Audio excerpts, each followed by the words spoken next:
अच्छा देखो तो रिकॉर्डिंग का मैसेज क्या स्क्रीन शेयर है? हाँ मैम। अच्छा ठीक है, सबसे पहले आज हम लोग 2 थ्योरी और भी बाकी है वो कर लेते हैं। आज लगभग कंप्लीट हो जाएगा। अगर बैलेंस शीट नहीं कर पाते हैं तो नेक्स्ट क्लास में बैलेंस शीट एक दिखा के, क्योंकि वो आता भी नहीं है। पीएलबी जो हम लोग कर रहे हैं ये मतलब नॉर्मली 5 मार्क्स का होता नहीं, इसलिए ये सब क्वेश्चन बहुत ही कम आता है। लेकिन बाई चांस अगर कुछ भी पूछ ले तो हम लोग को आना चाहिए, क्योंकि मैट में, इंस्टीट्यूट के मैट में एक पीएल और एक बैलेंस शीट किया हुआ है। ठीक है, तो बैलेंस शीट देखते हैं आज, अगर नहीं भी होता है तो नेक्स्ट दिन कर लेंगे। आज बाकी जो है कंप्लीट कर लेते हैं, ताकि नेक्स्ट दिन बैलेंस शीट के बाद हम लोग कोई नया चैप्टर जो है वो स्टार्ट कर सकते हैं। ठीक है, तो पहले जो 2 थ्योरी बाकी है, एक तो है सीआरआर का मतलब कैश रिजर्व रेशियो, और एक है एसआरआर। ठीक है, एसएलआर, सॉरी, एसएलआर यानी कि स्टैट्यूटरी लिक्विडिटी रेशियो। ठीक है, तो सीआरआर, सीआरआर क्या होता है? सीआरआर यहाँ पर लिखते हैं पहले, फिर समझा देंगे। For smoothly meeting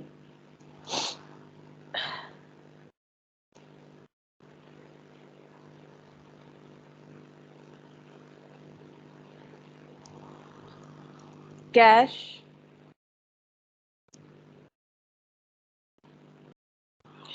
payment requirement. ठीक है, requirement banks have to maintain banks have to maintain certain minimum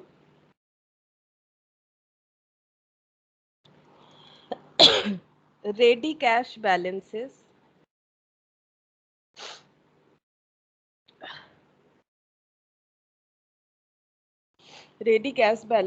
at all times.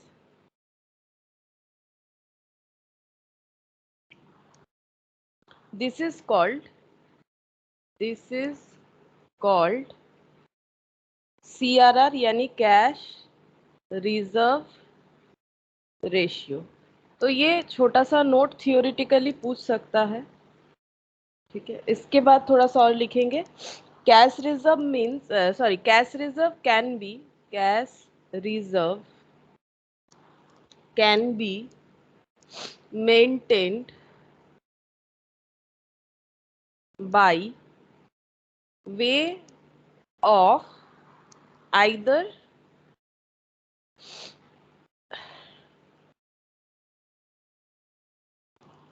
a cash reserve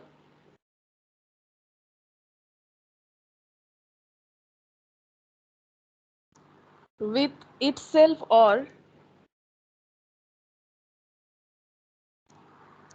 as a balance in current account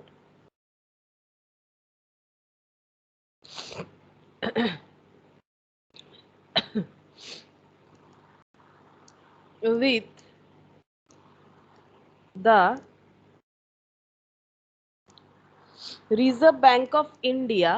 Reserve Bank of India, or by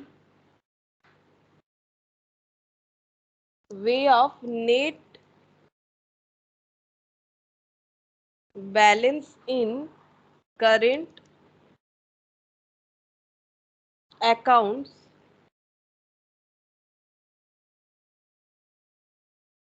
or in one or more of the aforesaid ways.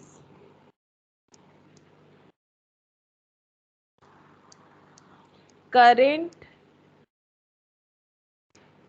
rate is 4% of net demand and time liability यानी कि deposits.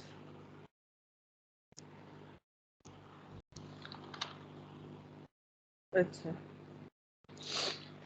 तो CRR क्या होता है? देखो, CRR means हो जाता है कैश रिजर्व रेशियो, और कैश रिजर्व रेशियो क्या है? कैश रिजर्व रेशियो एक टूल्स है, ठीक है, आरबीआई का एक टूल्स या टेक्निक है जो पैसे को रेगुलेट कर सकता है, to regulate money supply in the economy, regulate, ठीक है, इकोनॉमी को रेगुलेट करने के लिए, मतलब इकोनॉमी को चलाने के लिए पैसे का जरूरत होता है, तो ये पैसा कैसे मार्केट में आएगा, मार्केट में पैसे के फ्लो को कंट्रोल कर सकता है आरबीआई इस तरह के रूल्स को लगा के बैंक के ऊपर।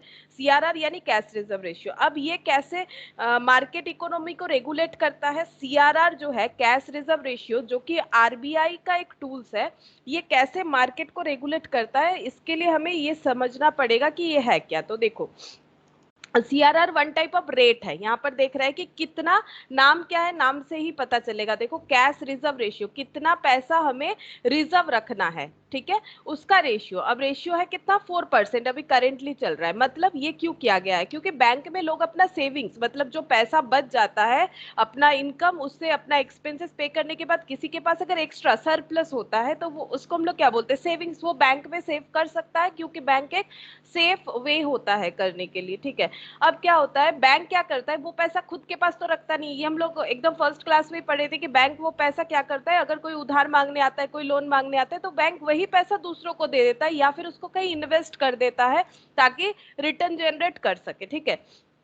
अब क्या है, अब आरबीआई बोल रहा है बैंक को कि अगर तुम लोग अपने मन से कितना पैसा आ रहा है वो सारा ही अगर बाहर वाले को दे देंगे, कोई लोन मांगने आया, कोई कुछ टर्म लोन हो सकता है, एडवांसेस जो भी हो, कोई मांगने आ रहा है, हम लोग दे दे रहे हैं कि हमें लोन का इंटरेस्ट मिलेगा, लेकिन अगर बैड डेप्ट हो जाता है तो क्या होगा? बैड डेप्ट मतलब अगर कोई लोन का पैसा वैसा रिटर्न नहीं कर पाता है तब तो मुश्किल है। मुश्किल क्यों है?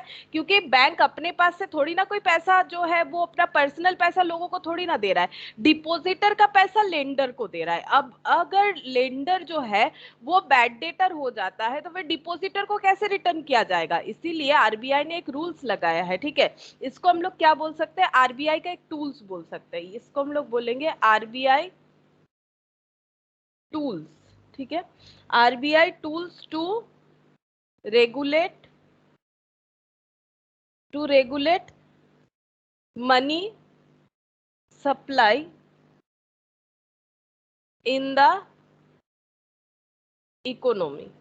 इकोनॉमी में मनी सप्लाई जो है वो रेगुलेट करता है, मतलब मार्केट में पैसे का फ्लो ज्यादा होगा कि कम, मतलब बैंक के पास अगर पूरा खुला छूट रहेगा कि जितना पैसा डिपॉजिटर से आ रहा है बैंक लेंडिंग करते जा रहा है, तो क्या हो सकता है, अगर कोई भी लेंडर डिफॉल्टर हो जाता है तो बैंक के लिए बहुत ही बड़ा एक खतरा हो जाता है, वो कैसे डिपॉजिटर का पैसा वापस करे। इसीलिए आरबीआई ने रूल्स लगाया। आरबीआई कौन है? बैंकों का बैंक, ठीक है। आरबीआई ने रूल्स लगाया, नहीं आप ऐसा मत करो, आप एक परसेंटेज, सर्टेन परसेंटेज जो हम लोग डिसाइड करेंगे, वो सर्टेन परसेंटेज क्या करना है, बैंकों को आरबीआई के पास जमा रखना है। मान लो डिपॉजिटर ने 100 रुपया दिया, फॉर एग्जाम्पल कोई एक डिपॉजिटर ने 100 रुपया दिया, अगर 4% रेट है तो बैंक इसका 4% यानी 4 रुपए जो है अपने आरबीआई को दे देगा। आरबीआई को कितना दे देगा? 4 रुपया, और अपने पास कितना रखेगा? बाकी 96 रुपीज वो रख सकता है, जिसको वो लेंडिंग वगैरह कर सकता है। अब आरबीआई ऐसा क्यों कर रहा है? इसीलिए कर रहा है कि अगर फ्यूचर में किसी भी तरह का प्रॉब्लम हो तो आरबीआई हेल्प करेगा। आरबीआई वो पैसा रखने वाला नहीं है, आरबीआई बोल रहा है मेरे पास रख दो, आपके पास होगा तो खर्चा हो जाएगा।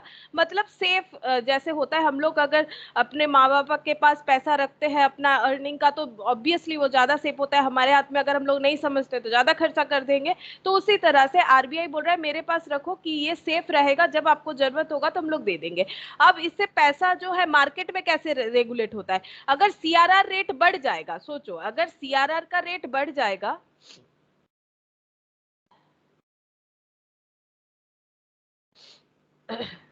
Good morning Priya.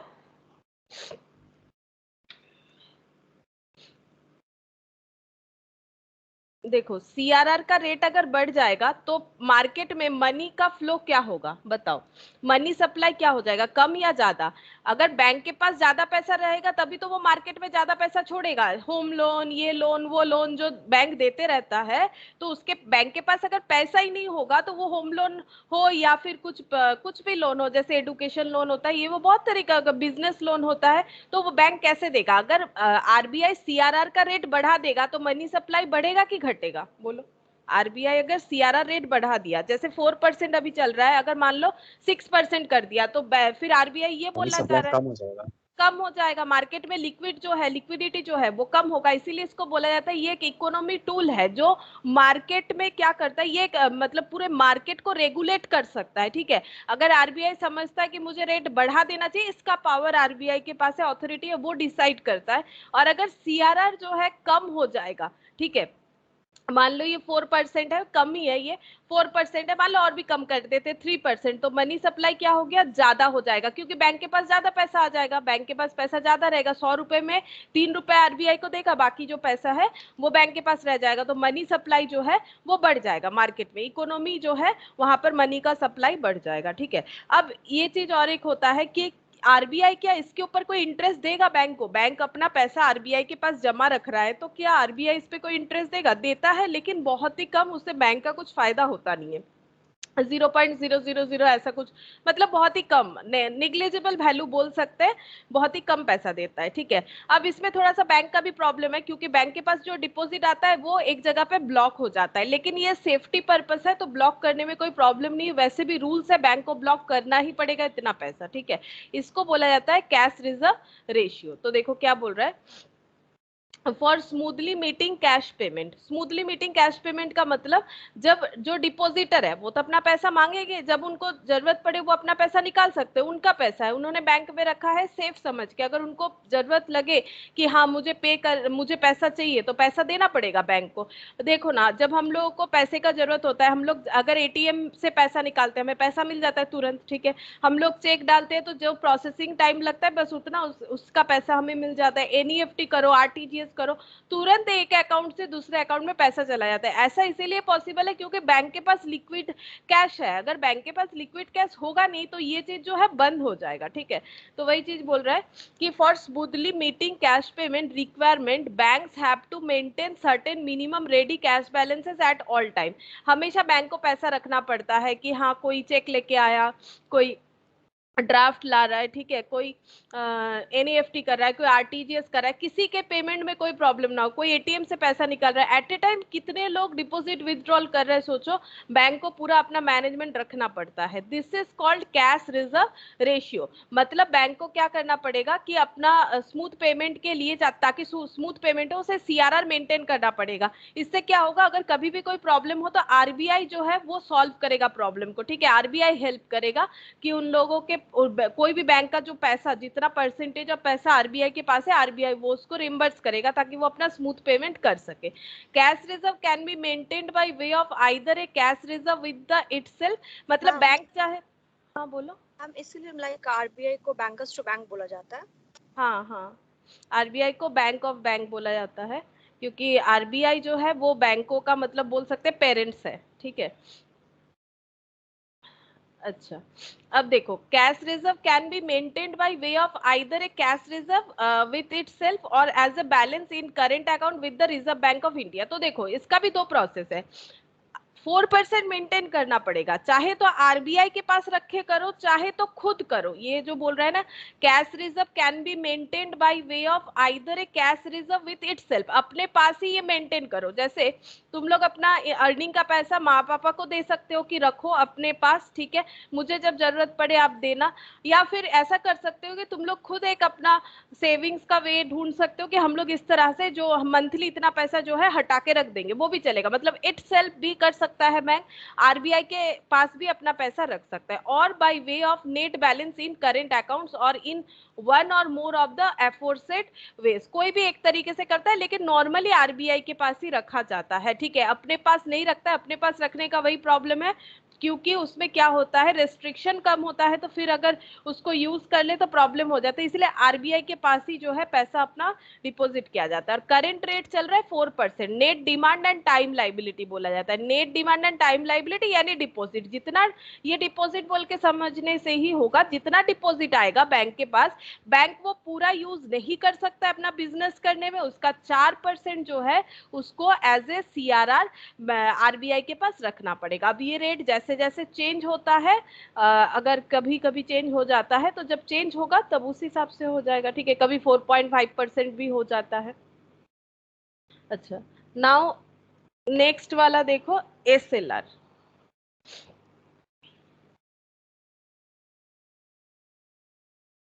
SLR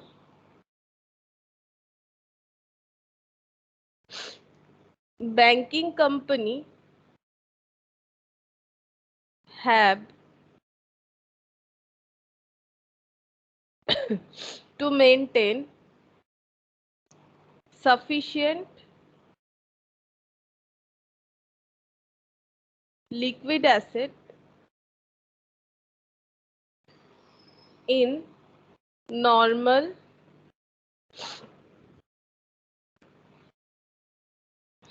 course of business, called as statutory liquidity ratio.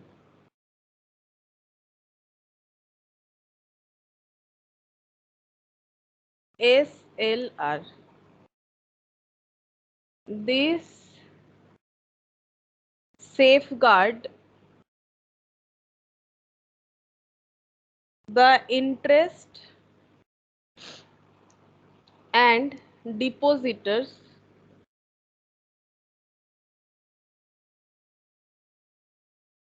and prevents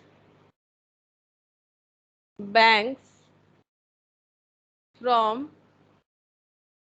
overextended their resources.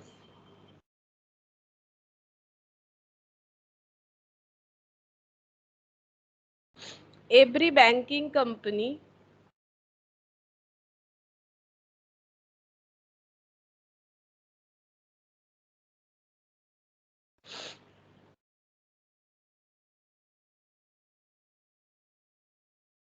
has to maintain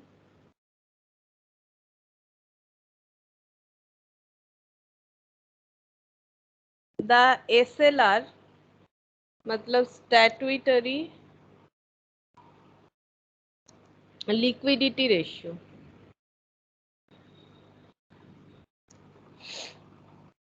in the form of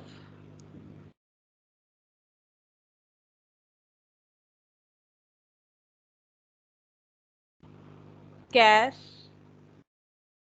gold, and unencumbrance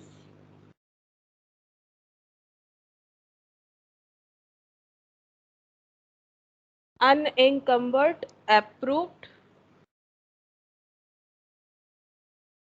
securities.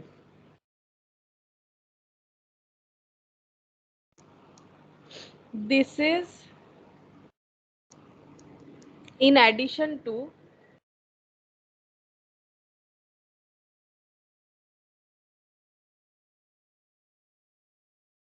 cash reserve ratio balance, which a scheduled bank is required to maintain. अच्छा, अभी जो applicable rate चल रहा है वो भी लिखवा देते हैं.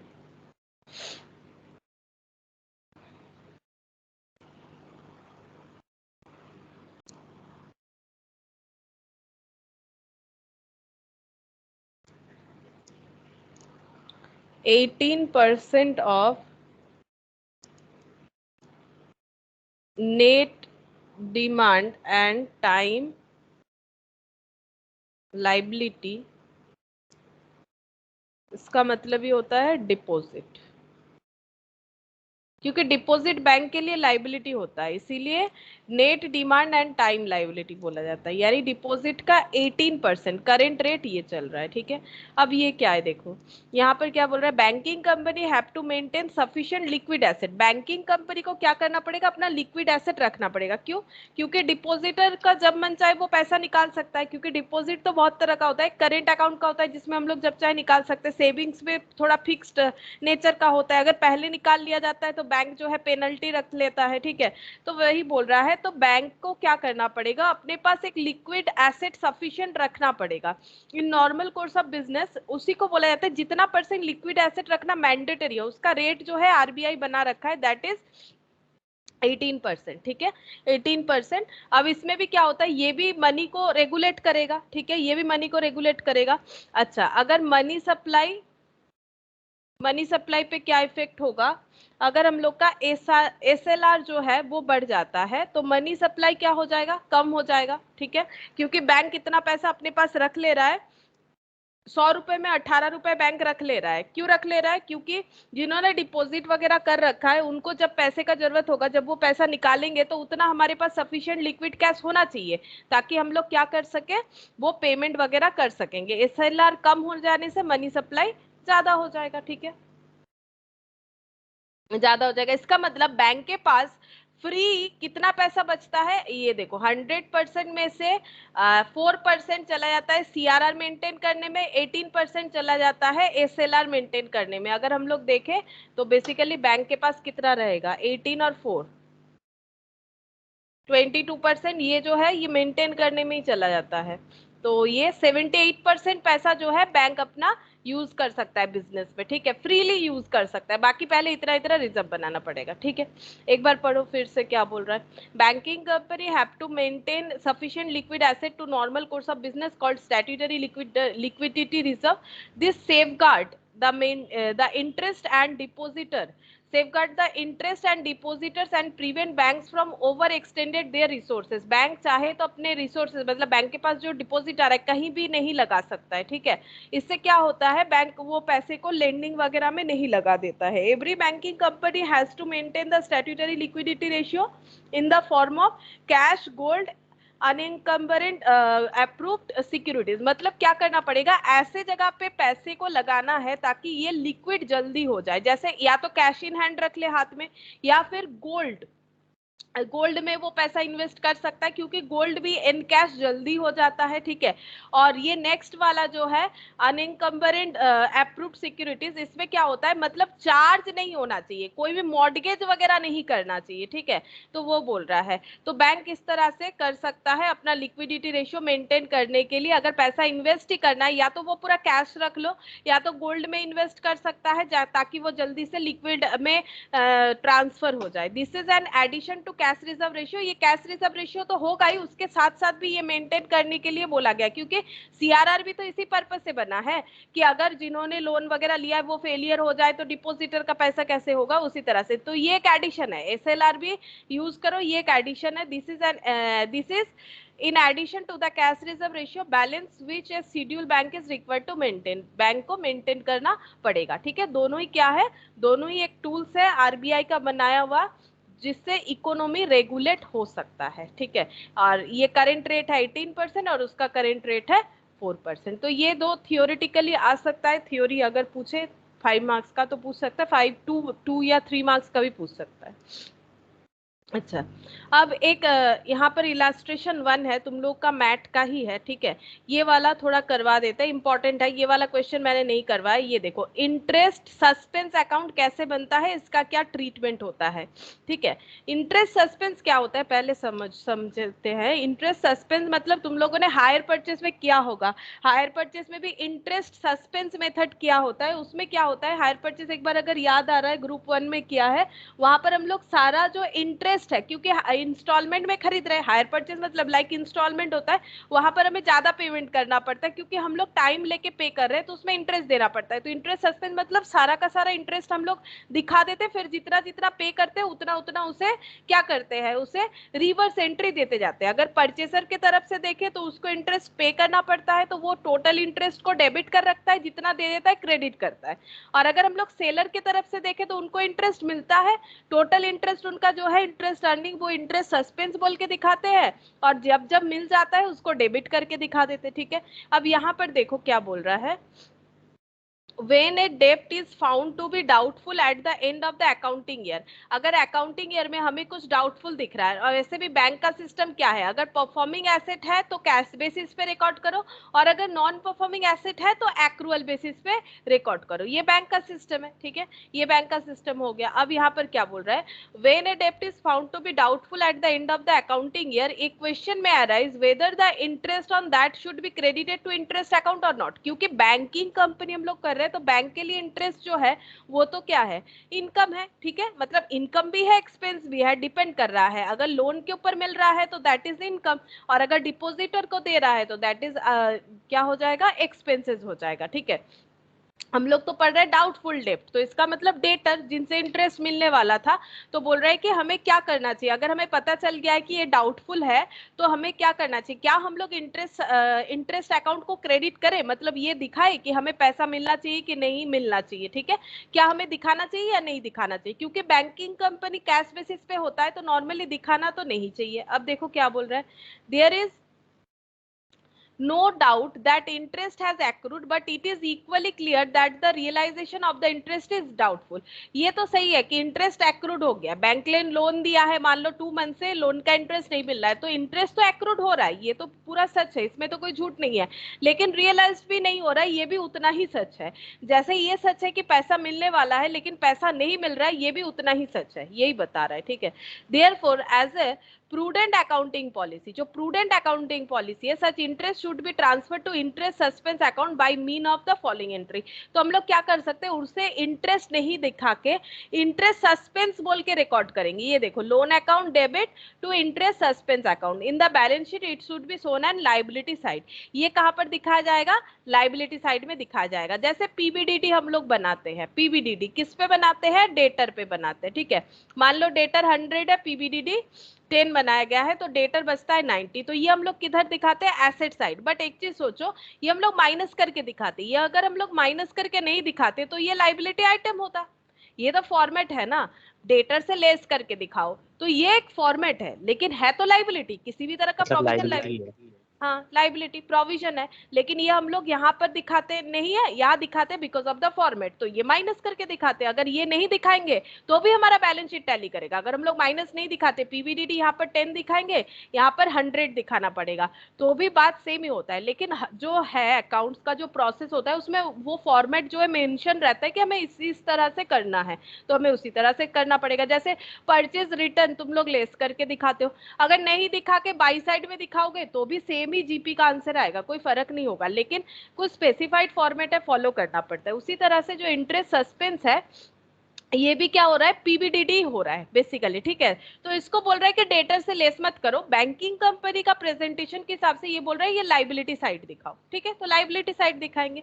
Next year if a part of interest is realised, हम लोग को डाउटफुल था कि पैसा नहीं मिलेगा, नहीं मिल रहा था, एक्रूड हुए जा रहा था, पैसा नहीं मिल रहा था, हम लोगों ने सस्पेंस दिखा दिया, लाइबिलिटी दिखा दिया, लेकिन क्या हुआ, नेक्स्ट ईयर थोड़ा बहुत पैसा मिल गया एंड द बैलेंस बैड, कुछ मिला इंटरेस्ट का पैसा, कुछ जो है बैड हो गया, मतलब नहीं मिलेगा, कंफर्म हो गया, the following entry should be passed. तो एंट्री क्या हो जाएगा, इंटरेस्ट सस्पेंस को हम लोग डेबिट कर देंगे टोटल। मान लो यहाँ पर हम लोगों ने देखा 100 रुपए टोटल मिलने वाला है, तो टोटल यहाँ 100 लिख देंगे, जितना मिला मान लो मिला 10 रुपीज, कितना नहीं मिला 90 रुपीज नहीं मिला, उसको दिखा देंगे टू लोन अकाउंट बोल के, ठीक है। तो इस तरह से हमें एंट्री करना पड़ेगा। It should be noted that if debtor become insolvent, अगर डेटर इंसॉल्वेंट हो जाता है तब तो कुछ मिलेगा नहीं, कैसे मिलेगा इंसॉल्वेंट हो जाने से, the bank should not take interest into account after the date of insolvency. तो बैंक को क्या करना चाहिए, इंसॉल्वेंसी जैसे ही पता चलेगा उसके बाद से बैंक को और इंटरेस्ट रिकॉर्ड नहीं करना चाहिए। कैसे करेगा इंटरेस्ट रिकॉर्ड, हाँ अगर कोई मॉर्गेज लोन वोन था तो बेच बाच के पैसा मिल गया वो अलग बात है, लेकिन अब अकाउंटिंग तो कोई फायदा नहीं है उसका, इंटरेस्ट अकाउंटिंग बना के, ठीक है। तो वे ये जो पॉइंट है इस पे एक इलास्ट्रेशन 1 बना हुआ है, ऐसा क्वेश्चन एग्जाम में आया हुआ भी है, ठीक है। तो देखो क्या बोल रहा है इलास्ट्रेशन 1 में, बोला है when closing the books of bank on 31st December 2012 you find in the loan ledger an unsecured balance of 2 lakh in the account of merchant whose financial condition is reported to you as bad and doubtful debt। बोल रहा है कि जब हम लोग 31 December 2012 को अपना books of accounts close कर रहे थे तब देखा गया लोन लेजर, बट यहाँ पर लोन क्या है, यहाँ पर लोन लेकिन एसेट है। क्यों? ये तो बैंक का है ना, बैंक तो लोन दिया है। तो लोन लेजर क्या है, दिख रहा है वहां पर अनसिक्योर्ड बैलेंस। अनसिक्योर्ड मतलब अनसिक्योर्ड लोन है, वो कितना है 2 lakh in the account of A merchant. Merchant मतलब जिन्होंने उधार लिया है, ठीक है, मतलब कोई एक बिजनेसमैन जिन्होंने उधार लिया है, तो किसी बिजनेसमैन को 2 लाख का लोन जो है वो उधार दिख रहा है, तो ये टू बैलेंस बीडी दिखेगा। ठीक है, ये हमें ध्यान में रखना चाहिए। लोन है मतलब बाई बैलेंस बीडी नहीं होगा, ये कोई इंडिविजुअल का कंसेप्ट नहीं चल रहा है। इंडिविजुअल में भी होता है, लोन एसेट भी हो सकता है, लोन लाइबिलिटी भी हो सकता है। अगर इंडिविजुअल ने लोन दिया है तो वो एसेट हो जाता है, तो एसेट होगा तो इसका ब्रॉड डाउन हमें पढ़ के समझना है कि ये एसेट है, तो एसेट है तो ब्रॉड डाउन इधर करना चाहिए। लोन है बोल के हम लोग क्रेडिट साइड नहीं लिख सकते हैं क्योंकि मीनिंग ही नहीं फुलफिल होगा। अच्छा, अब बोल रहा है कि बैड एंड डाउटफुल हो गया। Interest on the same account amount to 20,000 during the year, और उस साल इंटरेस्ट भी मिलना था 20,000, मतलब उस मर्चेंट से कितना मिलना था, ओवरऑल 2,20,000। ठीक है, ओवरऑल 2,20,000। तो ये मर्चेंट को अगर हम लोग मर्चेंट अकाउंट बना लेते हैं तो देखो मर्चेंट अकाउंट में टू बैलेंस बीडी कितना हो जाएगा, ओपनिंग 2 लाख का लोन लिया था और क्लोजिंग कितना दिखेगा, बाई बैलेंस सीडी दिखेगा 2,20,000। क्यों बताओ, मतलब डेटर के तरह, हाँ डेटर के तरह ट्रीट करो, ये 2,20,000 हो जाएगा, ये 2 लाख। तो फिर यहाँ पर 20 आना चाहिए ना, अगर हमें क्लोज करना है इस लेजर को तो यहाँ पर भी तो एक 20,000 हमें दिखना चाहिए। तो वो 20,000 क्या है, इंटरेस्ट का है, तो इसको क्या लिखना पड़ेगा, इंटरेस्ट सस्पेंस। ठीक है, इसको हम लोग इंटरेस्ट सस्पेंस की तरह ट्रीट करेंगे। तो ये पहला यहाँ से यहाँ तक जो समझा रहा है वही है कि ओपनिंग में इतना दिख रहा था, क्लोजिंग में इतना दिख रहा है। ठीक है, how would you deal with this item of interest in 2012 account. 2012 में हमें इससे कैसे कैलकुलेट, मतलब क्या ट्रीटमेंट करना है, सीधा ये पूछ रहा है। During the year 2013 the bank accept 75 paisa in the rupee of account of the total debt due up to 31 December 2012। बोल रहा है कि 2013 में बैंक को मिला 75 पैसा इन द रूपीज, मतलब 75% मिला। ठीक है, 1 रुपये की जगह 75 पैसा यानी 75% मिला on account of the total date. Total मतलब ये जो 2 लाख था उस पे, ठीक है, मतलब 2 लाख और 20 इस पे दोनों, क्योंकि दोनों ही तो मिलने वाला है। 2 लाख फॉर लोन मतलब principal amount, 20,000 interest amount, total 2,20,000 पे 75 पैसा मिला। ठीक है, अच्छा ये कब तक का डेट है, वो प्रीवियस ईयर का 31 दिसंबर 2012 तक का। So the entries and the necessary account showing the ultimate effect of the transaction in 2013 books of the accounts under the interest suspense method. Interest suspense method में हमें accounting करने के लिए बोल रहा है। अच्छा, अब देखो यहाँ पर क्या लिखा है, एक बार पढ़ के बता देता है। अंडर इंटरेस्ट सस्पेंस मेथड कैसे होता है, देखो क्या लिखा है, ये तुम लोग भी चाहो तो एग्जाम में लिख सकते हो। ठीक है, उसके बाद हम दिखाते हैं कैसे करके सोल्यूशन करना पड़ेगा। यहाँ पर क्या बोला है, देखो यहाँ पर बोल रहा है when preparing the 2012 accounts the sum of 20,000 due from the merchant on account of interest should not be carried to profit and loss account. क्योंकि हम लोग को पता है बैंकिंग कंपनी जो है वो एक्रूअल बेसिस पे काम नहीं करती, उसे अगर पता चल जाता है कि ये डाउटफुल है तो वो रिकॉर्ड नहीं करेगी, इसीलिए तो बैंकिंग कंपनी का बहुत लॉस हो जाता है। इसीलिए बार बार बोला जाता है लोन वगैरह देख के दो। क्यों? क्योंकि ये लोग तो क्या होता है, ये लोग एक्रूअल बेसिस पे रिकॉर्ड कर ही नहीं सकता कि मुझे इंटरेस्ट मिलने वाला था, इंटरेस्ट नहीं मिला। ये पीएल अकाउंट में उसे दिखाई नहीं सकता है जो पैसा नहीं मिला, because its recovery was doubtful. It should therefore be transfer to an interest suspense account. तो क्या करें, टू इंटरेस्ट तो नहीं कर सकते, पीएल में चार्ज नहीं कर सकते रिसीवेबल बोल के, तो हमें इंटरेस्ट सस्पेंस अकाउंट बनाना पड़ेगा। सस्पेंस मतलब क्या, वही डाउटफुल मिलेगा कि नहीं मिलेगा, which would appear as a liability in the balance sheet, और इसे बैलेंस शीट में लाइबिलिटी की तरह दिखाना पड़ता है। तो ये चीज लिख सकते हैं हम लोग एग्जाम में अगर ऐसा क्वेश्चन आए कि ट्रीटमेंट हम लोग क्या कर रहे हैं। तो सिंपल इतना बता सकते हैं कि क्योंकि हम लोग एक्रूअल बेसिस अकाउंटिंग नहीं करते हैं, banking company accrual basis accounting नहीं करती है, तो अगर डाउटफुल डेटर है तो इंटरेस्ट का पैसा वो एज ए इनकम रिकॉर्ड कर ही नहीं सकती है, इसके बदले उसे उसको इंटरेस्ट सस्पेंस दिखाना पड़ेगा। तो हमें दो आंसर करना पड़ेगा अकॉर्डिंग टू 2012 क्या ट्रीटमेंट होगा और 2013। ठीक है, तो देखो इलास्ट्रेशन 1 है इंस्टीट्यूट के मैथ का, इलास्ट्रेशन 1।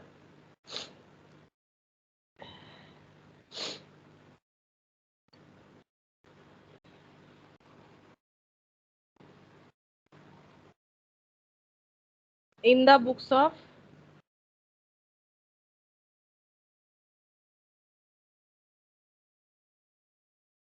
date 2012 December 31st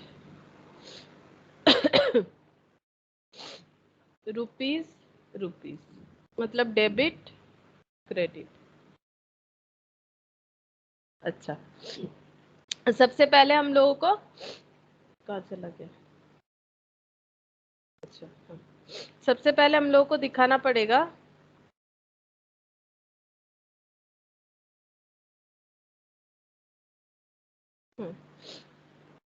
2012 में हम लोग को दिखाना पड़ेगा कि कितना इंटरेस्ट जो है हम लोग पीएल में नहीं ले जा सके, वो है 20,000। तो क्या एंट्री होगा, अभी हम लोगों ने उसी के बारे में रीड किया।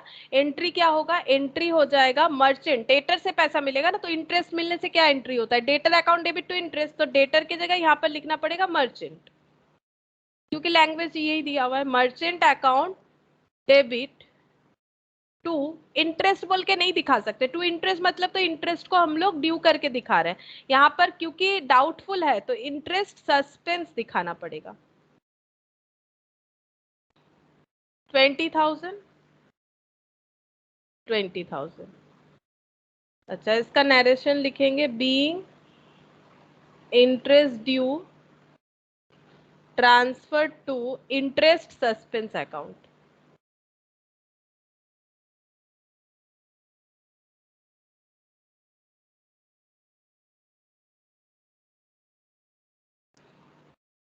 अच्छा, ये 2012 का रिकॉर्डिंग हो जाएगा। ईयर एंड में ये पूछा था कि क्या करना पड़ेगा 2012 के, how would you deal with this item of interest in 2012 account. अब 2013 में क्या होगा, 2013 में कुछ पैसा रिकवरी हुआ है 75 पैसा, तो उसका एंट्री कैसे होगा, देखो जितना पैसा रिकवरी हुआ है उतने से इंटरेस्ट सस्पेंस अकाउंट क्या हो जाएगा, क्रेडिट हो जाएगा, सॉरी डेबिट हो जाएगा, क्रेडिट तो ऑलरेडी है, तो इंटरेस्ट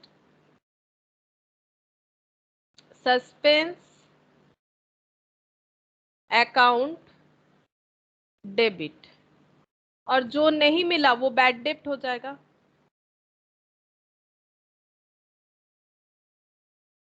टू मर्चेंट। अब इसका कैलकुलेशन कैसे होगा, देखो मर्चेंट से टोटल कितना मिलने वाला था, मर्चेंट से टोटल मिलने वाला था यहाँ पर 20,000। अच्छा, यहाँ पर 20,000 मिलने वाला था। अच्छा, यहाँ पर 20,000 इंटरेस्ट का मिलने वाला था, तो 20,000 में से 75% मिलेगा, तो कितना होगा,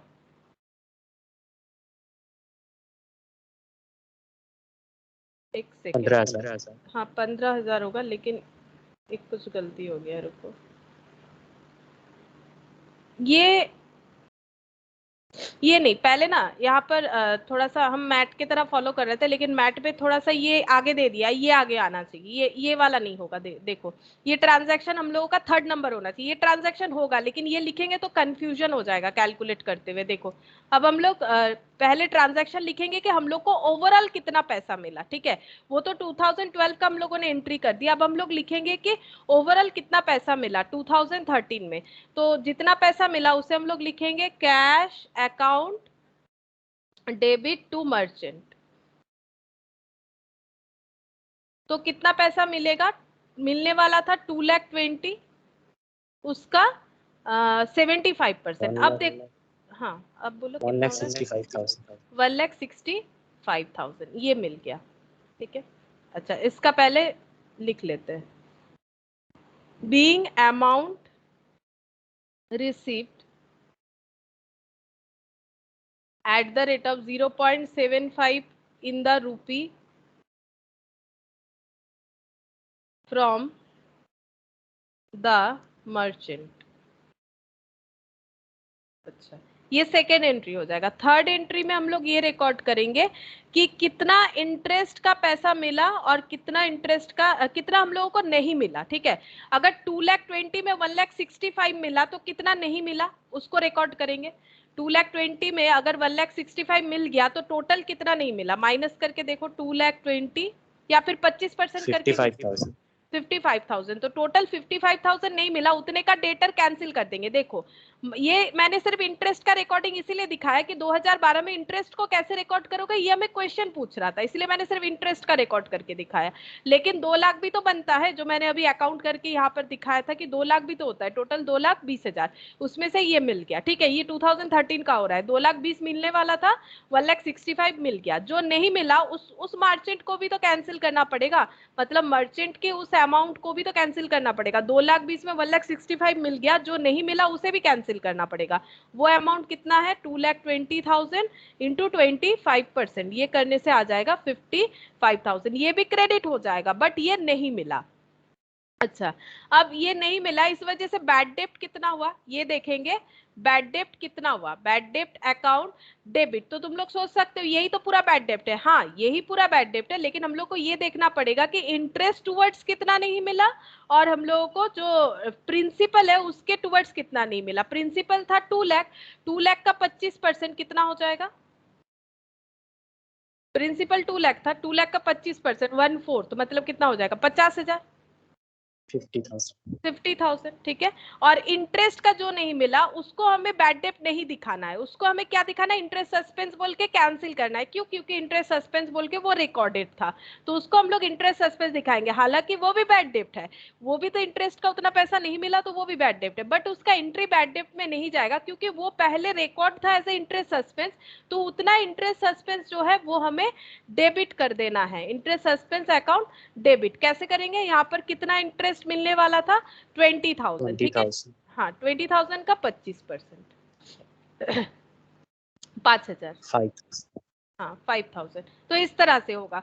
तो यहाँ पर जो किया है ये बाद में होना चाहिए, ये आगे होना चाहिए। ठीक है, तो हम लोग इसी तरह से करेंगे, पैसा मिल गया, टोटल का कितना मिला, और जो नहीं मिला तब रिकॉर्डिंग कैसे होगा, जो नहीं मिला उसको टोटल यहाँ दिखा देंगे, फिर ये दिखाएंगे कि इंटरेस्ट सस्पेंस से कितना नहीं मिला और बैड डेब्ट से। अब जितना मिला उसका रिकॉर्डिंग वो तो प्रीवियस ईयर ऑलरेडी है, इंटरेस्ट सस्पेंस 20,000 हम लोगों ने क्रेडिट किया है, और उसमें से 5,000 हम लोगों ने डेबिट कर दिया, बचा कितना, 15,000। इसका मतलब 15,000 मिल जाएगा, जो कि यहाँ पर हम लोगों ने कैश बोल के यहाँ पर जब रिकॉर्ड किया तब तो कर ही दिया होगा। ठीक है, 2,20,000 का रिकॉर्डिंग किया ना, तो ऑलरेडी जो मिला उसका रिकॉर्डिंग हम लोगों ने कर दिया, क्योंकि उसी तरह से होता है ना, ड्यू एंट्री क्या होता है, डेटर टू इंटरेस्ट, और जब पैसा मिल जाता है कैश टू डेटर, उसी तरह से तो ये हो गया ना, कैश टू मर्चेंट, तो इसमें आ गया वो वाला अमाउंट, लेकिन इसका प्रोसेस इस तरह से है। अच्छा, यहाँ पर लिखना पड़ेगा, being interest not received and balance transferred to bad debt। अच्छा, अब जो नहीं मिला उसका हम लोग क्या करेंगे, यहाँ पर इंटरेस्ट सस्पेंस को डेबिट तो कर दिया, अब हम लोग क्या करेंगे, जो मिल गया उसको पीएल में दिखा देंगे। तो इंटरेस्ट का कितना पैसा मिला, 5,000 नहीं मिला, कितना मिला होगा फिर, 20,000 में 5,000 नहीं मिला तो 15,000 मिला होगा, जिसका रिकॉर्डिंग यहाँ पर हो गया, 15,000 मिला होगा, तो उसको हम लोग पीएल में ट्रांसफर कर देंगे, तो वो भी कैंसिल हो जाएगा। इंटरेस्ट सस्पेंस बोल के, इंटरेस्ट सस्पेंस बोल के और कोई अकाउंट रहेगा ही नहीं। ठीक है, interest suspense account debit to PL. ठीक है, 15,000, 15,000 मिल गया, क्योंकि 20,000 का देख लो, 20,000 का 75% 15,000 होता है, और 20,000 का 25% 5,000 होता है। ठीक है, ये नहीं मिला, ये मिल गया, तो ये क्या था, ये टोटल इतना टू इंटरेस्ट सस्पेंस बोल के रिकॉर्डेड था, तो ये भी डेबिट हो जाएगा, ये इंटरेस्ट सस्पेंस डेबिट हो जाएगा, दोनों ही, लेकिन दोनों का लॉजिक अलग होगा। एक अमाउंट पीएल में चला जाएगा, क्रेडिट हो जाएगा क्योंकि उतना पैसा मिल गया, कैश तो यहाँ पर दिखा दिया, 3 एंट्री होता है ना, ड्यू, देन रिसीव्ड, देन उसके बाद ट्रांसफर एंट्री। तो देखो ये हुआ ड्यू एंट्री इंटरेस्ट सस्पेंस का, ये हो गया रिसिप्ट एंट्री, इसके अंदर रिसिप्ट है 2,20,000 का 75%, और ये हो गया ट्रांसफर टू पीएल। तो यहाँ पर interest suspense account debit to profit and loss account, तो यहाँ पर लिखेंगे being interest receipt out of interest suspense account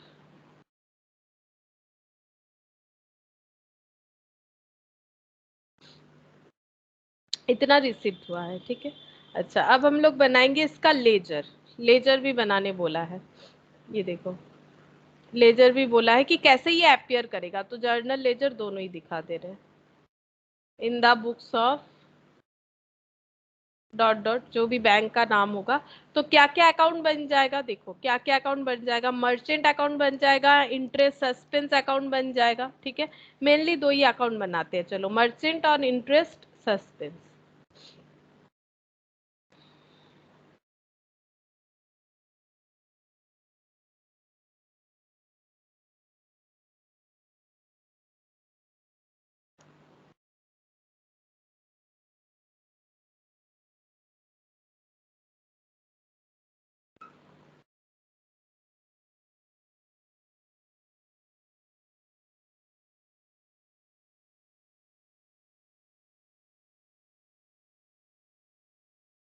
अच्छा, मर्चेंट अकाउंट में क्या लिखेंगे, सबसे पहले 2012, ठीक है। यहाँ पर टू बैलेंस बीडी, क्योंकि मर्चेंट मतलब हम लोग का डेट है, टू बैलेंस बीडी 2 लाख, ठीक है। अच्छा, लेकिन क्लोजिंग बैलेंस कितना लिखना पड़ेगा, ये हो जाएगा 2013, 31 दिसंबर 2013, ये भी हो गया 31 दिसंबर 2012। क्लोजिंग बैलेंस हो जाएगा बाई बैलेंस सीडी 2,20,000, क्योंकि इतना पैसा उनसे मिलना चाहिए, तो 20,000 का रिकॉर्डिंग कैसे होता है, 20,000 का रिकॉर्डिंग होता है, ये सेम डेट पे 12 पे ही रिकॉर्ड हुआ है, टू इंटरेस्ट सस्पेंस बोल के 20,000, क्योंकि डाउटफुल था मिलेगा कि नहीं मिलेगा, 2,20,000। अब ये यहाँ पर ब्रॉड डाउन हो जाएगा। अच्छा, ये भी 12 होना चाहिए ना, 12 में ये दिख रहा है, तो 13 में ओपनिंग में आ जाएगा 1,130, टू बैलेंस बीडी कितना आ गया 2,20,000, ठीक है। अब इसमें से जो मिल गया वो बाई कैश हो जाएगा, ठीक है। कब मिला है वो नहीं बता रहा है, हम लोग ईयर एंड में ही रिकॉर्ड कर लेते हैं। ये देखो ये वाला by cash, cash to merchant, तो बाई कैश 1,65,000 इतना मिल गया। जो नहीं मिला वो हो जाएगा बैड डेप्ट, तो बाई बैड डेप्ट। लेकिन बैड डेप्ट जब हम लोग लिखेंगे तो कैसे करके देखेंगे, यहाँ से देख के लिख सकते हैं। ये देखो बैड डेप्ट कितना दिखाना पड़ेगा 50,000, ठीक है। क्यों, अगर हम लोग टोटल बैड डेप्ट कर देंगे गलत हो जाएगा, इसीलिए मैंने जर्नल समझाया। मतलब अगर 2,20,000 से 1,65,000 माइनस करोगे तो 55,000 आता है, ठीक है। लेकिन 55,000 हम लोग बैड डेप्ट नहीं दिखा सकते, क्यों, 55,000 में 50 बैड डेप्ट दिखाएंगे जो कि इंटरेस्ट प्रिंसिपल है। टू, हाँ, और इंटरेस्ट सस्पेंस को अलग से दिखाना पड़ेगा, इसीलिए हम लोग 5,000 को वहां पर बैड डेप्ट में इंक्लूड नहीं करेंगे, तो ये गलत हो जाएगा अगर माइनस करके 55 लिख देंगे। यहाँ पर हो जाएगा बैड डेप्ट का 50,000, 55 जरूर होगा बट टूवर्ड्स बैड डेप्ट एंड टूवर्ड्स इंटरेस्ट सस्पेंस 5,000, तो टोटल हो जाएगा 2,20,000।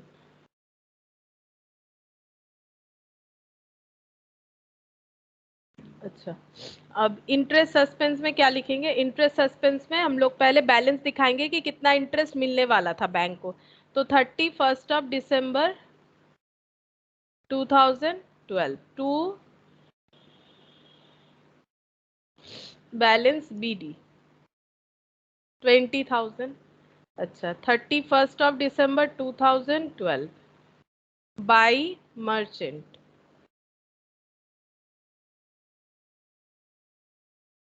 20,000, ये पहला वाला एंट्री का क्रॉस पोस्टिंग हो गया, मर्चेंट टू, नहीं, हाँ, merchant to interest suspense by merchant बोल के यहाँ पर ये एंट्री आ गया, और ये तो ओपनिंग बैलेंस था, टू बैलेंस बीडी।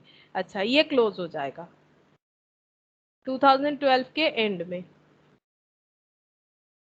अच्छा, ये फिर ब्रॉड डाउन हो जाएगा, ये यहाँ पर आ जाएगा 1 जैन ओपनिंग बैलेंस, ये वाला बाई बैलेंस बीडी 20,000। अब 20,000 से क्या हुआ है, 20,000 का 75% मिला है और 25% नहीं मिला, ठीक है। तो इसका एंट्री हो जाएगा 31 दिसंबर 2013 को टू, जो मिला वो 2PL बोल के चला जाएगा, जो मिल गया वो 2PL बोल के चला जाएगा, जो नहीं मिला उसकी वजह से इंटरेस्ट सस्पेंस डेबिट होगा, तो क्रेडिट कौन होगा, मर्चेंट अकाउंट।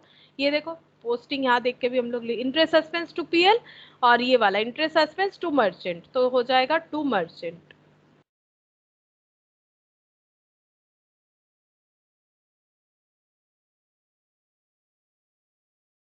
मर्चेंट अकाउंट में जाएगा यहाँ 5000, इंटरेस्ट सस्पेंस टू मर्चेंट 5000 और पीएल में चला जाएगा 15000, तो टोटल हो गया 20,000। 31 December 2030। तो इम्पॉर्टेंट है, ठीक है, ऐसा क्वेश्चन आता है क्योंकि 5 मार्क्स का चैप्टर है ना, तो ऐसा क्वेश्चन आ सकता है, आया भी है शायद किसी एक ईयर में आया है, लेकिन मुझे भी याद नहीं आ रहा है, लेकिन आया है। अच्छा ये देखो यहाँ पर एक बार पढ़ लेते हैं नोट्स क्या लिखा है। Interest amounting to 20,000 due from customer has been debited to him by crediting interest suspense account and not to interest account as its recovery is doubtful. ये यही कंसेप्ट मैंने बताया, क्योंकि ये डाउटफुल था, बैंकिंग कंपनी था, तो टू इंटरेस्ट नहीं लिख सकते हैं और इसे इसीलिए चार्ज करना पड़ा इंटरेस्ट सस्पेंस अकाउंट में, will appear in the liability side. ये बार बार इसीलिए पढ़ के सुना रहे क्योंकि ये एमसीक्यू में आ सकता है कि इंटरेस्ट सस्पेंस अकाउंट कहाँ अपीयर होता है, ये लायबिलिटी साइड में अपीयर होता है, तो इसको एक बार लिख लो कॉपी में ताकि याद रह जाए, क्योंकि एमसीक्यू आ सकता है कि इंटरेस्ट सस्पेंस अकाउंट कहाँ अपीयर होता है। तो हम लोग यहाँ पर लिख लेते हैं नोट, ये सिर्फ अपने याद रखने के लिए, interest suspense account is appeared in the liability side of balance sheet, in the liability side of balance sheet।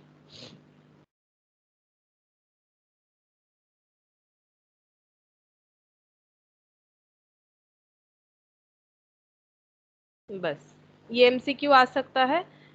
अच्छा नेक्स्ट यहाँ पर क्या बोला है, actual amount of interest which had been received in cash 15,000 is transfer to PL. हाँ ये भी एक देखना है कि जो एक्चुअली इंटरेस्ट से अमाउंट रिसीव्ड होता है वो पीएल में चला जाएगा, ठीक है, वो पीएल में चला जाएगा। जैसे इंटरेस्ट सस्पेंस का दो पार्ट होता है, मैंने यहाँ पर भी लिख के भी दिखाया था। यहाँ पर एक पार्ट जो है लाइबिलिटी में चला जाएगा, बैलेंस शीट में जो नहीं मिला, जैसे डेटर का होता है, जो हम लोगों का पीबीडीटी बन जाता है वो बैलेंस शीट में चला जाता है, वो एसेट साइड में दिख रहा है क्योंकि वो माइनस है, और जो अमाउंट मिल जाता है वो हम लोग पीएल में क्रेडिट कर देते हैं, ठीक है। यहाँ पर लिख देंगे कि रिसीव्ड अमाउंट ऑफ इंटरेस्ट, इसी के साथ लिख देते हैं received amount of interest is transfer to profit and loss account, ये प्रॉफिट एंड लॉस अकाउंट में ट्रांसफर हो जाएगा। ये एमसीक्यूज के लिए करवा दिया मैंने, कॉपी में रहेगा तो दिख जाएगा, ठीक है। अच्छा अब जैसे कि लास्ट क्लास में मैंने बोला था, यहाँ पर पीएल का 47 48 मैंने होमवर्क दिया था, ठीक है। अच्छा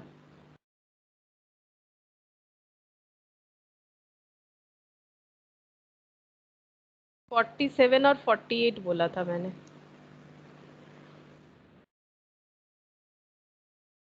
तो एक बार फटाफट शॉर्टकट में दिखा देते हैं कि कैसे कितना कितना आंसर आएगा, ठीक है। पूरा फॉर्मेट नहीं करते हैं, शॉर्टकट में दिखा देते हैं, फॉर्मेट तो पता चल ही गया है कैसे करना है।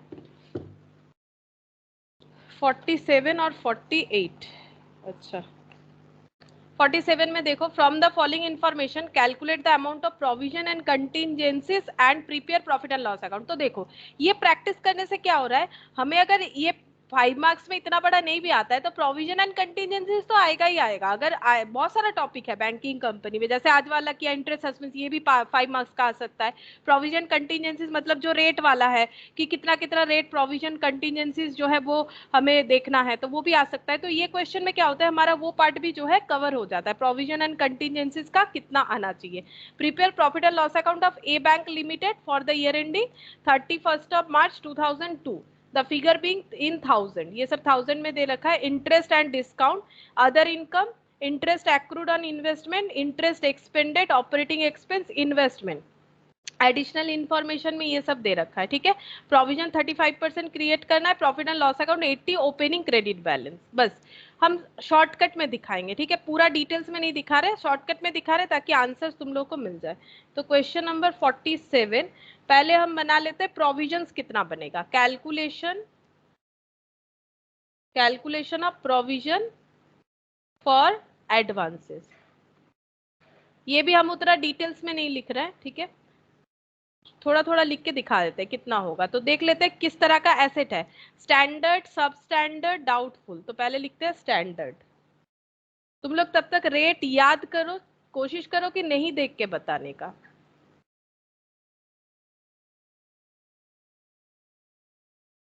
क्योंकि ऐसा क्वेश्चन तो आएगा ही आएगा, पूरा पीएल नहीं भी आए ऐसा क्वेश्चन आएगा।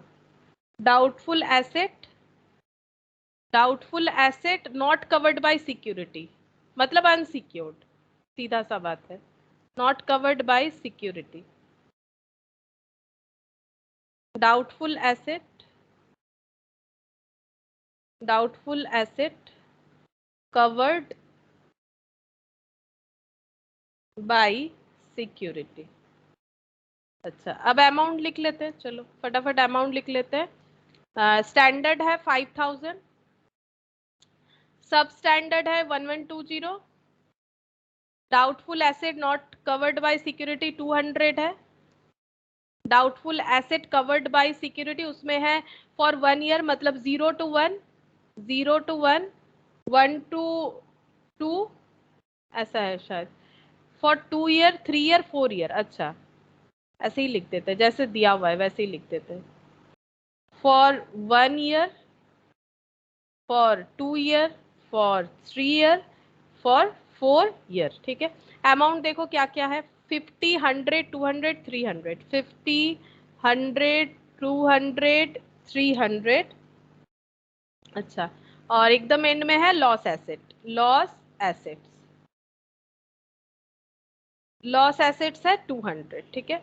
अच्छा, अब रेट, रेट यहाँ पर लिखेंगे तब टोटल हमें पता चल जाएगा कितना होगा। रेट कैलकुलेट करना पड़ेगा और अमाउंट। तो स्टैंडर्ड एसेट का कितना होता है, स्टैंडर्ड एसेट कुछ नहीं बताएगा, 0.4%. 0.4%, मतलब ये 20 हो गया। अच्छा, सब स्टैंडर्ड क्या होगा, सब स्टैंडर्ड एसेट 15%. 15%, तो 15% कितना होता है देखना पड़ेगा। कैलकुलेटर 168. 168 हो गया। अच्छा, doubtful asset not covered by security, मतलब अनसिक्योर्ड डाउटफुल 100% होता है, ये तो आसानी से याद रहता है, अनसिक्योर्ड डाउटफुल। और ये और लॉस एसेट दोनों ही 100% होता है ना, ये भी 100% होगा। अच्छा, अब ये देखो, फॉर 1 ईयर, 1 साल के लिए कितना For होगा, 25%. 25%, हाँ, कितना हो जाएगा 12.5, 1/4 हो रहा है ना, 25%, मतलब 50 का 1/4, 12.5। अच्छा, फिर 2 साल के लिए अगर हो जाएगा, यहाँ पर थोड़ा सा बाइफर्केशन चेंज कर दिया है मैंने, लिखवाया हुआ है 0 to 1, 1 to 3, ग्रेटर देन 3, तो 1 to 3 के अंदर ये दोनों आ जाएगा। ऐसे भी दे सकता है हमें कंफ्यूज करने के लिए। तो कितना परसेंट लगेगा, दोनों पे ही सेम लग जाएगा, कितना लगेगा 40%. 40% करके। तो ये हो गया 40 और ये हो जाएगा 80। अच्छा, और फॉर 4 ईयर्स, मतलब ग्रेटर देन 3 ईयर्स, कितना हो जाएगा 100%, मोर देन 3 ईयर 100%, 300। अब बस ऐड करना पड़ेगा। 20, 168, कैलकुलेटर नहीं लाए, मोबाइल पे कर लेते। 20, 168, 200, 12.5,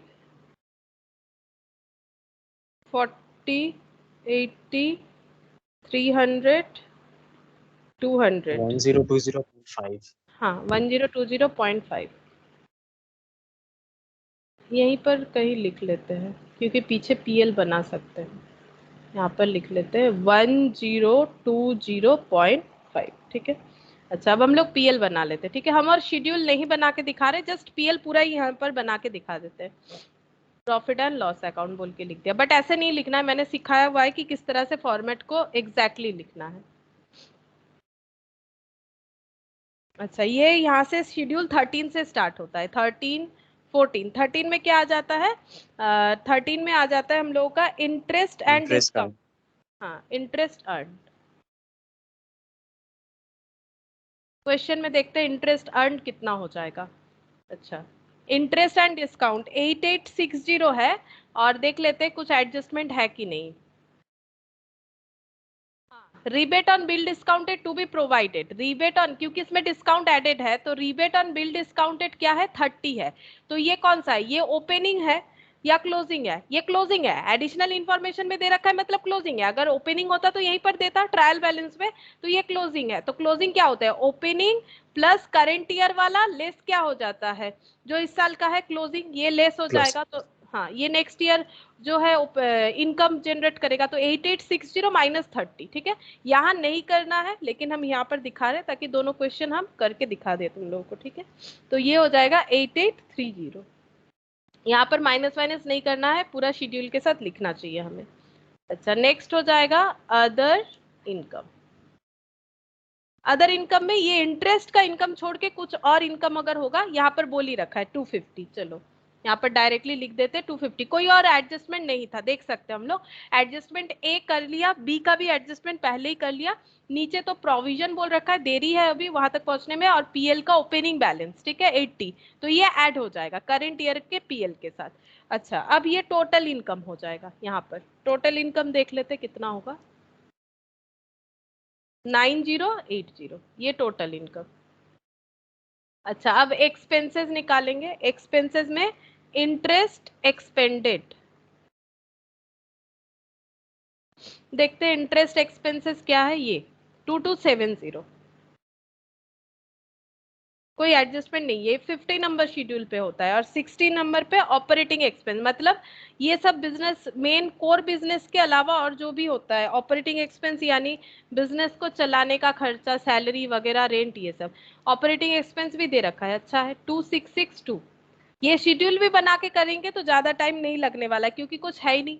ठीक है, मतलब लिख के एडजस्ट करने वाला कुछ है नहीं। शेड्यूल में भी यही लिख के मतलब हेडिंग भी यही होगा, और हेडिंग के अंडर भी यही आने वाला है। नेक्स्ट हो जाता है, बिना शेड्यूल के लिखा हुआ रहता है प्रोविजंस एंड कंटिजेंसीज। तो प्रोविजन एंड कंटिजेंसी सभी कैलकुलेट किया, 1020.5 प्लस और कुछ है तो लिखना पड़ेगा 1020.5 प्लस। यहाँ पर था प्रोविजन एंड कंटिजेंसीज में, ये देखो 35% प्रोविजन बनाने बोला है टैक्स का। अच्छा, टैक्स का प्रोविजन भी ऐड होगा, तो उसके लिए पहले हमें टैक्स भी देखना पड़ेगा कितना होगा। तो यहाँ पर जगह छोड़ देते हैं। ठीक है, यहाँ पर जगह छोड़ दिया मैंने। यहाँ पर लिखेंगे, ये टोटल एक्सपेंसेस आ जाएगा। यहाँ पर लिखेंगे प्रॉफिट बिफोर टैक्स, फिर यहाँ से प्रॉफिट जो है टैक्स दिखाना पड़ेगा। अच्छा, तो यहाँ पर कैसे कैलकुलेशन करेंगे, ऐसे यहाँ पर एक वर्किंग नोट दिखा देते हैं। ठीक है, ये जरूरी है, नहीं तो नहीं समझ में आएगा। टोटल इनकम देखो कैसे हो जाएगा इसका कैलकुलेशन, ये भी रफली कर रहे हैं वर्किंग नोट। एक टोटल इनकम है 9080 लेस जो भी एक्सपेंसेस हम लोगों को मिला वो लेस कर देते हैं, 2270, 2662 और ये वाला, ये तीन चीज ऐड होकर टोटल एक्सपेंस मिलेगा। अभी भी मतलब इसमें और भी प्रोविजंस वगैरह आने वाला है, या फिर ऐसे लिख दो समझने के लिए क्या क्या लेस कर रहे हैं हम लोग। इंटरेस्ट एक्सपेंस लेस कर रहे हैं जो है 2270, ऑपरेटिंग एक्सपेंस लेस कर रहे हैं जो है 2662, और एक प्रोविजंस लेस कर रहा है पीबीडीडी का 1020.50। अब ये लेस करने के बाद कितना आ रहा है उसको हम लोग बोलेंगे प्रॉफिट बिफोर टैक्स। लेस करके देखते हैं कितना आ रहा है, 9080 माइनस 2270 माइनस 2662 माइनस 1020.5, मतलब 3127.50। ठीक है, अब इस पे ही हमें टैक्स क्रिएट करना चाहिए, टैक्स का प्रोविजन। तो टैक्स का प्रोविजन है @ 35% बोला है, तो 35% ही करेंगे। 1094.60 0.625। अच्छा, माइनस कर लेते, कितना आता है 2032.875 हो गया। यही चीज हमें वहां प्रेजेंटेशन करके दिखाना है, ठीक है, नहीं तो कैलकुलेट कैसे करेंगे? जब तक पीबीटी नहीं निकालेंगे तब तक टैक्स का प्रोविजन नहीं पता चलेगा, जब तक प्रोविजन नहीं पता चलेगा, हम लोग टोटल प्रोविजन नहीं लिखेंगे, तो ये वर्किंग नोट पहले बनाना पड़ेगा। अब यहाँ पर हम लोग प्रोविजन में लिख सकते हैं इसके साथ 1094.625 ऐड करके लिख देंगे, देखो कितना आता है 1020.5 प्लस 1094.625, तो ये हो गया 2115.125, ठीक है। अच्छा, अब यहाँ पर टोटल करेंगे, फिर प्रॉफिट बिफोर टैक्स निकालेंगे। इसका टोटल कर लेते हैं 2115.125 प्लस 2662 प्लस 2270, तो ये आ रहा है 7047 total expenses 0.125 profit before tax. इसके साथ इसको माइनस करना पड़ेगा, माइनस 9080, तो 2032.875, ठीक है, ये आ गया प्रॉफिट बिफोर टैक्स। अब क्या करना पड़ेगा, अब हम लोग यहाँ पर टैक्स देने के बाद देखेंगे कि प्रॉफिट कितना, प्रॉफिट बिफोर टैक्स हो गया, लेस कर देंगे। अच्छा, ये तो टैक्स देने के बाद ही हुआ, एक सेकेंड, ये टैक्स देने के बाद ही तो किया हम लोगों ने 2032.5, हाँ ये तो टैक्स देने के बाद ही हो रहा है, तो ये प्रॉफिट आफ्टर टैक्स आ रहा है ना, टैक्स का प्रोविजन चार्ज कर दिया तो प्रॉफिट आफ्टर टैक्स आ जा रहा है, ये प्रॉफिट आफ्टर टैक्स आ जा रहा है, ठीक है। अब यहाँ पर ऐड कर देंगे प्रॉफिट ऑफ करेंट ईयर जो है, सॉरी करेंट ईयर नहीं, प्रीवियस ईयर का जो प्रॉफिट बचा हुआ है दैट इज 80 को ऐड कर दो,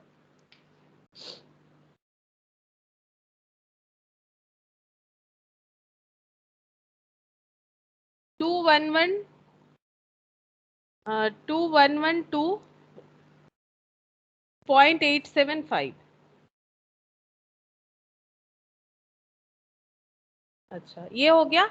अब यहाँ से स्टैट्यूटरी रिजर्व में देना पड़ेगा, कुछ नहीं भी बोलता है तो ये हम लोगों को 20% देना पड़ता है, ठीक है, 20% देना पड़ेगा। यहाँ पर कुछ बोला नहीं है देखो क्वेश्चन में, हाँ यहाँ पर बोला नहीं है, तो हम लोग को फिर भी देना पड़ेगा जो नॉर्मल रूल्स है। तो नॉर्मल रूल्स कितना बोल रहा है, एटलीस्ट कितना लिखवाया था लास्ट क्लास में, मैंने लिखवाया था 20% ही लिखवाया था ना, याद नहीं आ रहा है रेट,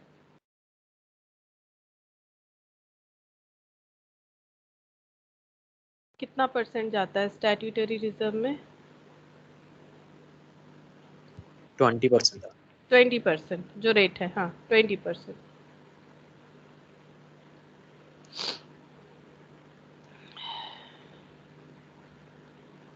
20% जाएगा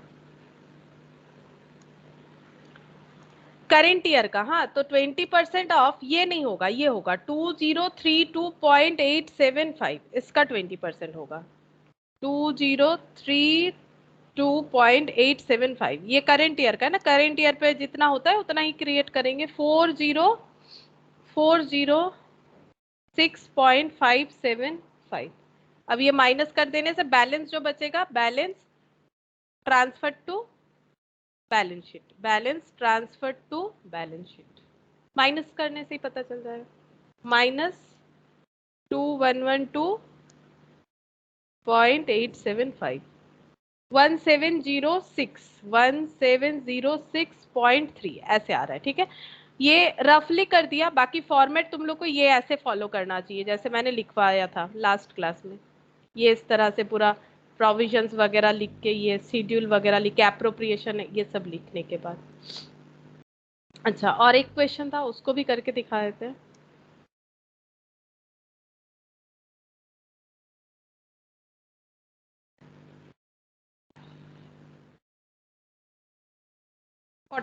From the following information is furnished you to furnished to you by Sound Bank Limited for the year ended 31st of March 2011. Interest and discount ये इनकम है.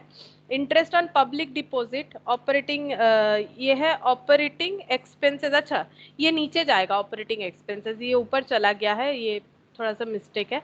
इंटरेस्ट ऑन पब्लिक डिपॉजिट 2720, ये other income हो जाएगा.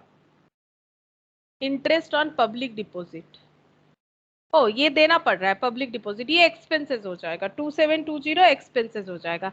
अच्छा, और ये operating expenses 2662. Income में ये आ गया 8860. अच्छा, अदर इनकम्स 250 आ जाएगा. ठीक है. Provision and contingencies, it includes provision in respect of non performing asset and tax provision 2004.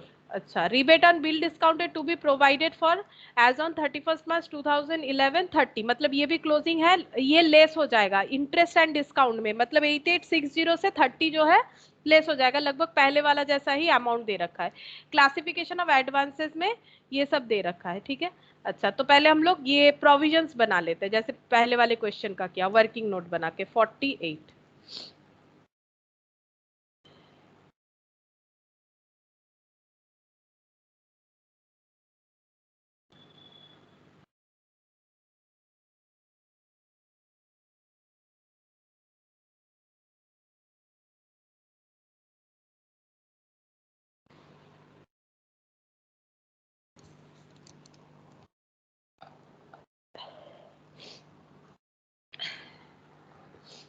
Standard asset,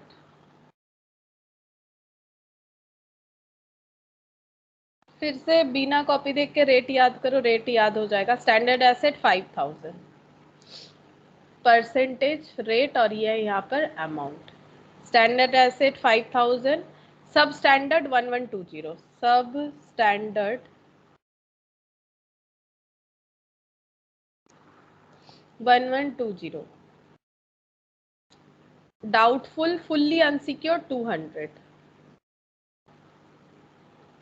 doubtful fully unsecured, doubtful fully unsecured 200. अच्छा, इसके बाद doubtful fully secured,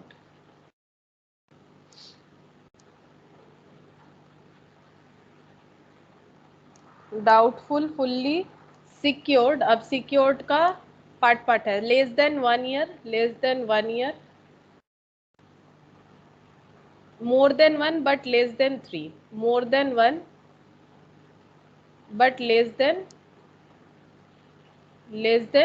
3, more than 1 but less than 3, मतलब 1 to 3 ऐसे ही लिख देते हैं ना, ये पता नहीं साइन मैंने ठीक भी लिखा कि नहीं. 1 to 3, 1 से लेके 3. अच्छा, more than 3 ईयर मतलब greater than 3 ईयर. अच्छा, लॉस एसेट. अच्छा, इसका 50 300 300, 50 300 300, लॉस एसेट, लॉस एसेट 200. ठीक है. लॉस एसेट का 100% 200. ठीक है. स्टैंडर्ड का 0.4 मतलब 20 हो गया. इसका 15%, तो ये 168 हो रहा है, पिछले वाले के तरह ही है. 100% ये 200, ये 200 हो गया. सेम ही है, सेम ही है, पूरा सेम दे रखा है. 25% 12.5. अच्छा, 100% बिल्कुल सेम ही दे रखा है. 100% यानी 300, और 300 का ये 40% और ये 100% होगा. ये 120 और ये 300, तो सेम ही आंसर आ रहा है. ठीक है. 1020 सेम आंसर आ रहा है, 1020.50. ठीक है. थोड़ा थोड़ा चेंजेस है क्वेश्चन में, ज्यादा कुछ चेंजेस है भी नहीं. तो पीएल अकाउंट,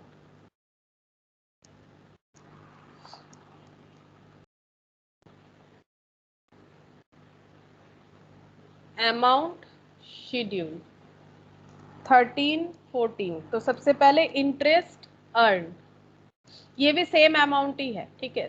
थोड़ा सा बस चेंज है क्वेश्चन में. इंटरेस्ट अर्न 30 माइनस हो जाएगा 8860. अच्छा, 8860 माइनस 30 मतलब 8830. अदर इनकम,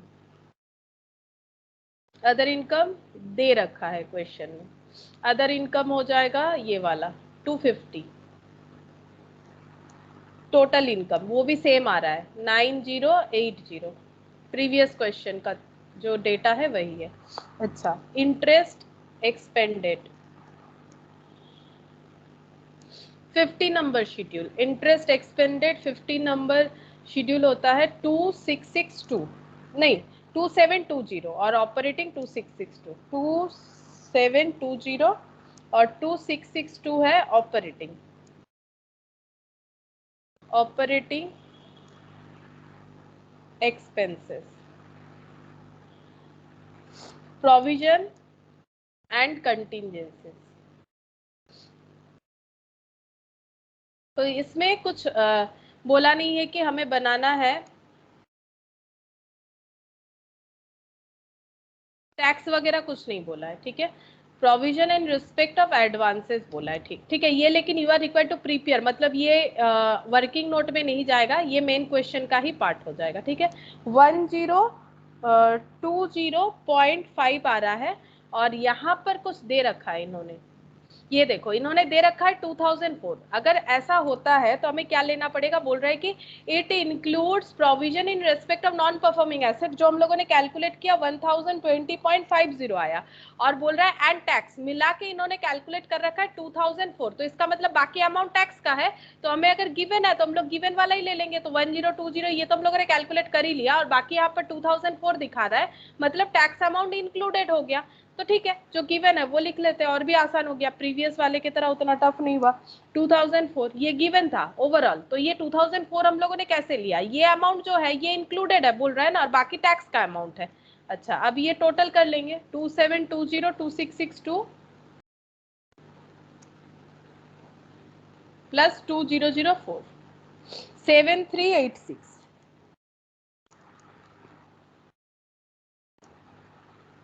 प्रॉफिट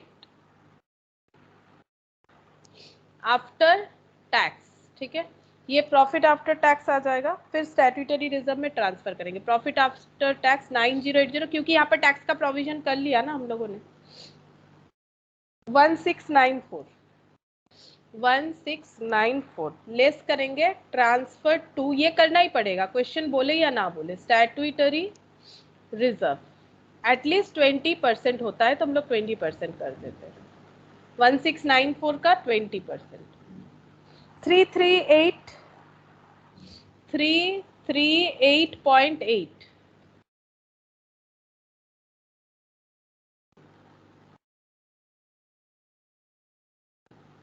1355.2 ये हो जाएगा ट्रांसफर टू बैलेंस शीट, ठीक है। ये ट्रांसफर टू बैलेंस शीट हो जाएगा। मैंने यहाँ पर थोड़ा सा शॉर्टकट फॉर्मेट दिखाया, लेकिन तुम लोग अगर आ जाता है पूरा अप्रोप्रिएट फॉर्मेट ही दिखाना, ठीक है। ये वाला ये बेस्ट फॉर्मेट है, ऐसे ही दिखाना चाहिए। ये जैसे नेट प्रॉफिट पहले निकाल लो, उसके बाद अप्रोप्रिएशन वगैरह करना है, ठीक है। और यही पैट होता है यहाँ पर, प्रॉफिट आफ्टर टैक्स, जो मैंने फर्स्ट क्लास लिया था वहां पर मैंने दिखाया था, वही पैट होता है, लिखवाया भी था। तो देखो जो 2 होमवर्क था वो भी मैंने करवा दिया, ठीक है। अच्छा, अब यहाँ पर इस पीडीएफ में ही मैंने एक बैलेंस शीट का भी क्वेश्चन डाला है, ठीक है। ये बैलेंस शीट जो है, पहले तुम लोग बैलेंस शीट अच्छे तरीके से रीड कर लो एक बार, ठीक है। और आज जो सीआरआर और हम लोग एसएलआर पढ़े, वो भी यहाँ पर एप्लीकेबल करना पड़ेगा। हमें देखना पड़ेगा कि जो रूल्स है वो इन्होंने मेंटेन किया है कि नहीं किया। अगर नहीं किया है तो वो मेंटेन करके हमें क्वेश्चन बनाना पड़ेगा, ठीक है। तो ये जो 49 बैलेंस शीट का है, ये हम होमवर्क ही दे रहे हैं, मैंने करवाया तो नहीं है, लेकिन तुम लोग चाहो तो शेड्यूल देख देख के कर सकते हो। लेकिन एक बात है, पीएल नहीं बनेगा तो बैलेंस शीट नहीं बनेगा। क्यों? क्योंकि पीएल का प्रॉफिट ही तो बैलेंस शीट में ट्रांसफर होने वाला है, तो यहाँ पर पीएल रिलेटेड कुछ डेटा भी होना चाहिए। तो एक ही क्वेश्चन लिया है मैंने, एक ही करवाएंगे, और एक चाहो तो तुम लोग यहाँ से भी कर सकते हो, ठीक है। यहाँ भी तुम लोग को मिल जाएगा, तुम लोग के मैट में एक क्वेश्चन मिल जाएगा बैलेंस शीट का, शायद एकदम एंड के तरफ है, चैप्टर जहाँ खत्म हो रहा है वहां पर शायद है, देख सकते हो। वहां पर शायद एक बैलेंस शीट का क्वेश्चन है, इसीलिए करवा रहा है, क्योंकि ये देखो पीएल का भी एक क्वेश्चन है, यहाँ से एक बार पीएल का क्वेश्चन खुद से ट्राई करके देख सकते हो। इसीलिए करवा रहे हैं क्योंकि मैट में तो दिया हुआ है, बाकी कभी आया नहीं है, क्योंकि 5 मार्क्स में इतना बड़ा क्वेश्चन आ नहीं सकता है। बट ये देखो एक बैलेंस शीट भी करवा रखा है, तो तुम लोग एक बैलेंस शीट भी देख सकते हो, ठीक है। ये मैट का जो क्वेश्चन है वो देख सकते हो, क्योंकि मैंने काफी और भी टफ क्वेश्चन करवाए, तो प्रॉब्लम नहीं होगा। तो मैट में जो भी बाकी क्वेश्चन है वो एक बार प्रैक्टिस करो, और जो बैलेंस शीट है उसको एक बार चेक करके देखो कि कैसे बनेगा। मेरा वाला क्वेश्चन भी देखो और मैट में तुम लोग का जो है वो भी देखो।